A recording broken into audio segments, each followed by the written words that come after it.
Ada seorang nelayan, anaknya dalam keadaan lapar menangis, meneteskan air mata karena tidak makan. Lalu kemudian dia ambil jaringnya, dia pun pergi ke tengah laut. Lalu kemudian dia pasang jaring. Alhamdulillah, usahanya dikabulkan Allah. Senang hati melihat seekor ikan besar. Lalu dia pun bawa pulang. Terbayang anak akan menyuap, hilang letih, hilang lelah, tetes puluh keringat dan air mata. Karena nanti anak akan makan nyaman, tenang, perut kenyang, anak akan tertidur. Hilang lelah melihat senyum anak tertidur pulas. Tapi ternyata itu hanya sebagai mimpi semata.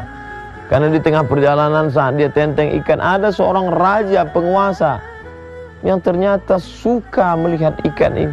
Pengawal, ambil ikan. Oh, Tuan Raja, ini untuk anakku yang sedang lapar. Ternyata orang-orang yang punya kuasa ini ada kenikmatan. Sebenarnya nikmatnya bukan saat makan ikan itu, tapi saat merampas ikan itu dari orang yang zalim, dari orang yang lemah. Nampak kezalimannya, menunjukkan kuasa terhadap orang yang hina. Ternyata ada kenikmatan tersendiri bagi mereka yang punya penyakit. Luar biasa. Nikmat kekuasaan berubah menjadi azab yang luar biasa. Ambil ikannya. Mau tidak mau, suka tidak suka, nelayan yang lemah. Tak terbayangkan bagaimana nanti dia akan pulang ke rumah dalam keadaan anak lapar, menangis, meratap. Tapi itulah kenyataan yang harus dihadapi. Apa yang terjadi? Ratu senang melihat ikan besar. Ini ikan besar, ya, ikan kesukaan Tuan Raja. Ikan menggelepar. Takdir berkata, taring ikan mengena ke ujung jari raja. Tiba-tiba saja raja merasakan sakit yang luar biasa. Dipanggillah tabib, dokter, untuk melihat apa yang terjadi.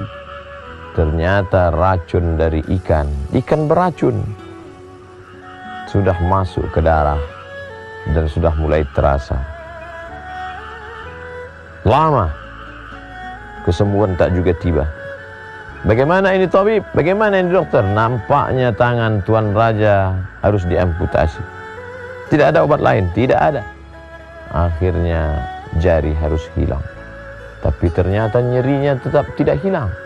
Jari sudah hilang karena dia bukan berada di jari tapi sudah masuk ke darah. Kalau begitu harus dipotong sampai ke pergelangan. Na'udzubillah, menyakitkan, mengerikan, menakutkan. Tapi ini harus dilakukan. Kalau begitu harus dipotong